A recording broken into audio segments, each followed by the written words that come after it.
There is a painting you may know. A woman in a boat, white robes flowing around her, long hair loose, her face tipped slightly upward, her eyes open but already somewhere else. Candles at her feet, autumn leaves on the water. She is moving downstream, away from the tower where she spent her life, toward a city she will never reach alive. John William Waterhouse painted her in 1888. He painted her again in 1894 and again in 1915. He couldn't leave her alone. Neither could the poets or the sculptors or the painters who came before and after him. She has captured imaginations for nearly 2 centuries. She is the Lady of Shalott, and Tennyson gave her these words. It was the closing of the day, she loosed the chain, and down she lay. The broad stream bore her far away, the Lady of Shalott. What has always transfixed people, in the poem, in the paintings, is not the tragedy, it's the stillness. She doesn't look like someone who has suffered. She looks like someone who has arrived, robed in white, face peaceful, surrounded by the things of her life, beautiful in a way that stops people cold.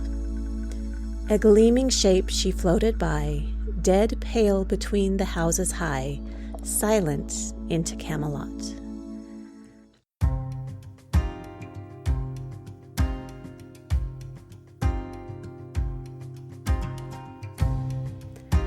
Welcome to Death Becomes Her, the podcast where we discuss death, dying and grief from a variety of angles. I'm your host, Layla Kelly. There is a question I come back to again and again in this work. Not what happens when someone dies, but who shows up. And more than that, how? Because there are so many ways to be present when someone you love has died. Some of them look the way we expect, and some of them look like 2 brothers driving through the Montana mountains in the middle of the night. Some of them look like a community of people who had never done anything like this before, moving together like they'd been preparing their whole lives. And some of them look like 2 women alone with their mother, discovering something about themselves they didn't know was there. Today I want to tell you 3 stories. They look nothing alike on the surface. Underneath, they are the same story about what becomes possible when we choose presence over passivity, when we decide to use our hands, to show up, to do something rather than have something done. I think by the end, you'll understand why that distinction matters, and you might start thinking about what it could mean for you. I want to start with a man I met only once. After a long cancer journey, he had been told he had 2 weeks to 2 months to live.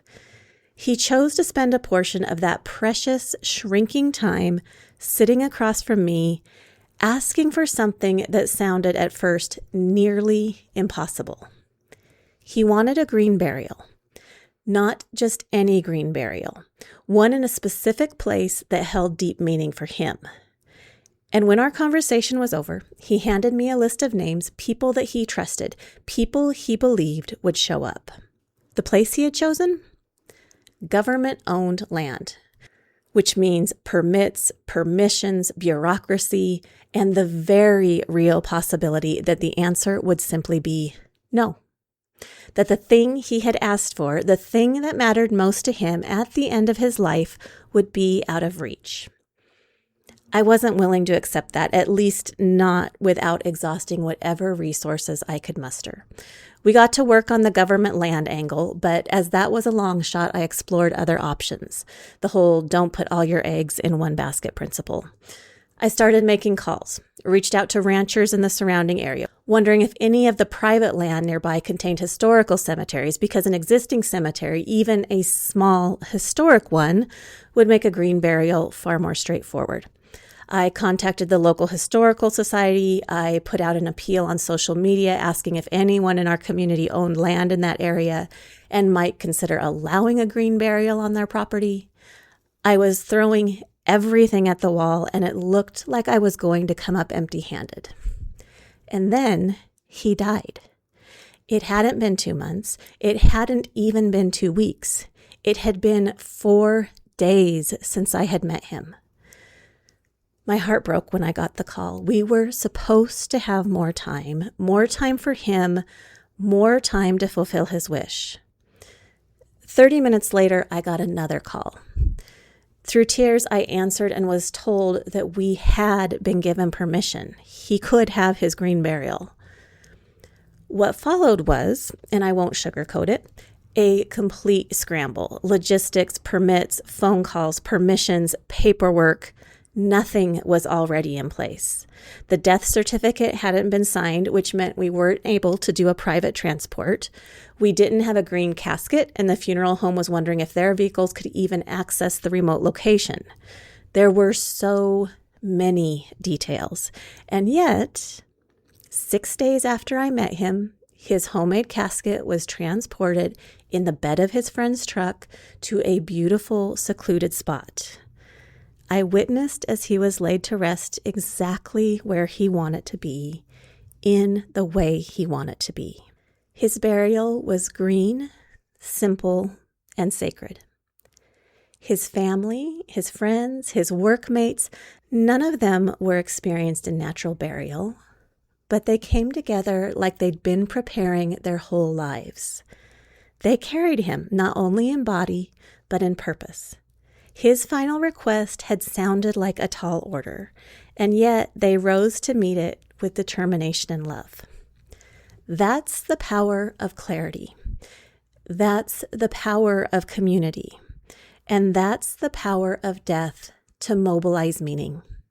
He gave them a gift, one final mission, and they rose to meet it with determination and love. I've thought a lot about what made that possible, and I keep coming back to the same answer. He told them what he wanted, clearly, without apology, and because he did, they knew exactly how to show up. That's not always how it goes. The government land, the place he had chosen, could have been a door that never opened. There were moments when it looked like it wouldn't, and yet, in this case, it did. There's a Scottish expression that translates as, "What's for you will not go by you." I don't know if this man had Scottish roots, but the family who shows up next in my story does. And I think they would understand that sentiment completely. Because sometimes the thing that looks like a wall turns out to be a door. And sometimes showing up means driving through the night to find it.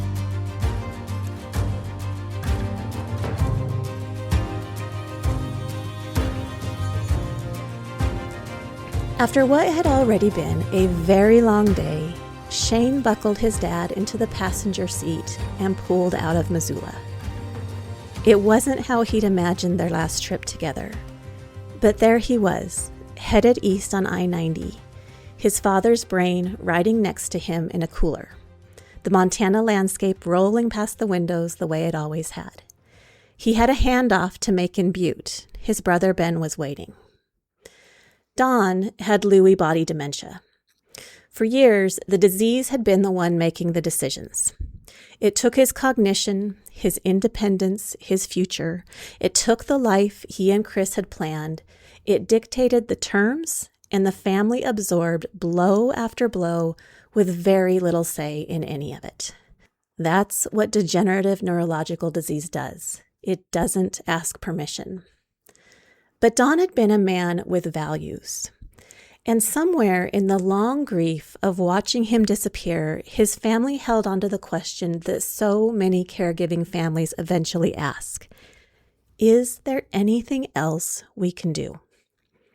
It started with Kelsey doing what Kelsey does, researching. She'd learned about a brain donation program that studies degenerative neurological diseases like her father's.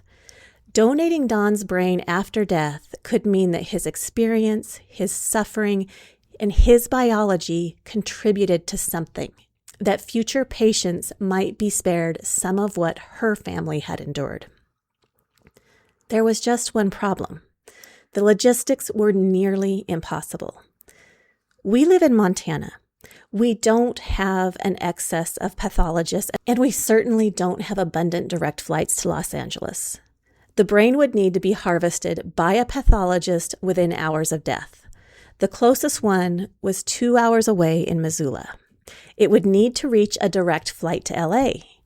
Montana has a handful of seasonal direct flights, but they're limited and not always available, and none were accessible in this time. Salt Lake City, 7.5 hours south, was the answer. The team at the donation program, accustomed to working with major metropolitan areas, was doubtful. The barriers felt too significant. Then, on a Thursday afternoon, Don died, sooner than expected. His time of death, 1:47. They had until 5 p.m. when the forensic lab in Missoula closed. 3 hours and 13 minutes. The family moved. Chris made the call. Hospice came immediately to declare the death. The funeral home came fast and transported Don's body to Missoula. Shane followed because someone needed to be there and because that's what you do. The harvest was completed in time. And then Shane was in a parking lot in Missoula with his father's brain, a cooler, and a drive to make.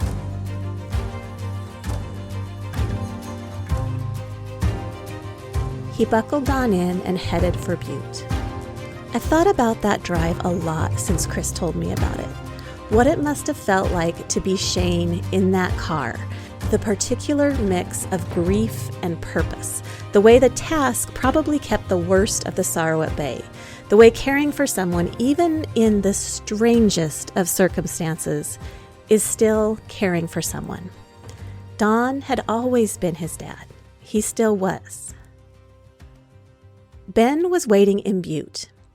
He took the handoff and drove south into the night, through the mountains, across the Idaho border, then across the Utah border, all the way to Salt Lake City to send his dad on a flight to LA.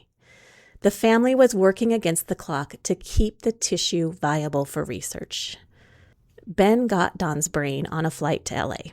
The courier for the UCLA Brain and Spinal Cord Resource Center was waiting. The donation was successfully received. I've sat with that story many times since Chris told it to me. The way a family that had been passengers for years, the disease driving, no map, no say, finally got to be the ones behind the wheel. The way each of them had a role. The way every single one of them showed up for it. Doing something in the face of death. Love made tangible. It doesn't have to look the same twice. It doesn't have to involve a cooler or a permit or a scramble against the clock.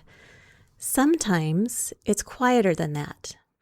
Sometimes it's a bedroom and candles and a nightgown chosen months in advance by a woman who knew exactly what she wanted. Sometimes it starts with fear and becomes something else entirely.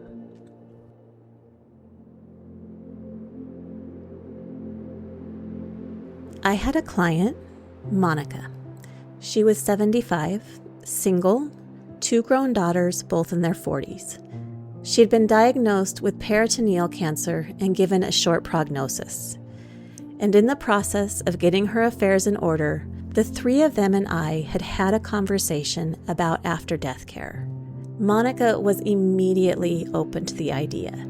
She had already picked out what she wanted to wear, and she loved the idea that her daughters would be the ones who would bathe her and dress her for the final time. She died on a Monday night. Her daughters called me late, around 10, to tell me that she was gone. I made my way to their mother's home, and when I arrived, I could see it on their faces, the shock of it all. Even when you know it's coming, even when you've had the conversation and made the plans, death still has a way of arriving like a surprise. I gently reminded them of the conversation we'd had about after-death care, about their mother's wishes. I watched it come back to them slowly, the memory of that conversation and what they had agreed to. One sister in particular was uncertain. she said quietly, "I can't stay here tonight, not with her here." I understood and I didn't push. I simply asked if they remembered what their mom had chosen to wear. They went to her closet, and it became immediately obvious which garment she had meant. There was no question. A nightgown and robe, white and gauzy with the most delicate lace. It was flowing and soft, romantic, the kind of thing that you might see in a painting. She had kept it carefully. She had chosen it deliberately. While the daughters found what they needed, I prepared the room. I made space, set up a table, lit candles, found music, prepared bowls of warm scented water, gathered washcloths, towels, a hairbrush. And then I stepped back, because that's where my role ends and theirs begins. After death care belongs to the family. My job is to create the conditions to guide when the guidance is needed, and then to just get out of the way and let instinct take over. I gave them about 45 minutes, and then I checked in. Both sisters were transformed. The one who hadn't been sure she could even stay in the house, she was leaning over her mother, smoothing her hair, her face open and soft. "Look how beautiful she is." That's what she said. They asked if it would be appropriate to take photos, not for social media, not for public sharing, but for Monica's granddaughter, who hadn't been able to be there. "Of course," I said, "of course." They went and found flowers from bouquets around the house, and they tucked them around there. I helped capture details like the lace of her gown, the soft fall of her hair, just the quiet dignity of a woman at rest. She looked, I thought, like the Lady of Shalott. Not a woman who had suffered through cancer, not a woman diminished by illness, but a beautiful woman, still, peaceful, and luminous. I left around 2 a.m. The daughters were steady, grounded in a way that they hadn't been when I arrived. I instructed them that they should call the funeral home when they were ready. The following evening at around 6, I received a call. The funeral home had just come to pick up Monica. The girls had kept her with them all day into the evening. The daughter who had said she couldn't stay in the house with her mom, she had spent the entire day with her. They had no idea what caring for her would mean to them. They couldn't have known until they did it. If you've been listening to Death Becomes Her for a while, these themes may sound familiar. In an episode called Extreme Embalming, I told you about a client, a 47-year-old man who was an adventurer. He died of glioblastoma here in Helena. His wife bathed him, his brother shaved his face, they dressed him in running gear and surrounded him with his trekking poles and his backpack and the quilts his mother had made him. He looked in the end not like a sick man, but like someone who had finally fallen asleep after a long, hard hike. If you haven't heard that episode, I'd encourage you to go back and find it. And then there is Kelly. Kelly has her own episode, simply called Kelly. And if you haven't listened to it, I'll just say this. She is the reason this podcast exists. She was my greatest champion, my closest conversation partner in all things death and grief and dying. And when she died, I was given the profound privilege of caring for her myself, of being the one who knew her well enough to dress her in what she would have worn on any random Tuesday, to tuck a tube of Carmex in her pocket as a nod to an inside joke, to do one last time the only thing I had left to do for my friend. Showing up looked different each time. It always does. A green burial on land that almost wasn't available. 2 brothers taking turns driving through the Montana night. 2 daughters discovering somewhere around midnight that they were braver than they knew. A woman cared for by someone who loved her, dressed for the last time by hands of the daughters that knew her best. None of these people had a roadmap. None of them had done this before. They simply decided to show up, to stay close, to use their hands when it would have been easier and completely understandable to step back and let someone else handle it. And in doing so, every single one of them found something they weren't expecting. Not closure, grief doesn't work that way, and I'll never tell you that it does, but purpose, presence, a moment of connection so particular and so real that it changed them. That's what I want to offer you today. Not a prescription, not an instruction, but an invitation to reflect. Think about the people you love. Think about who they are, their values, their preferences, the things that have always mattered to them. Think about what it might mean to you when the time comes to be the one who shows up in that room, to be the one who does something rather than the one having something done. It doesn't have to look like any of the stories I've told you today. It can be quieter than that, simpler. It just has to be real and chosen and yours. You don't have to have the answers yet, but the questions are worth asking now while there's still time to have the conversation. And if you're not sure how to start that conversation, that's completely okay. That's actually what I'm here for. Because talking about death won't kill you. I promise.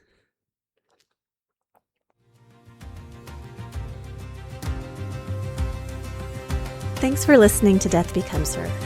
You can find me, Layla Kelly, on the socials. On Instagram as Leaving Well Death Doula, and on TikTok as Death Doula Layla. You can also learn about my work online at www.leavingwellmt.com.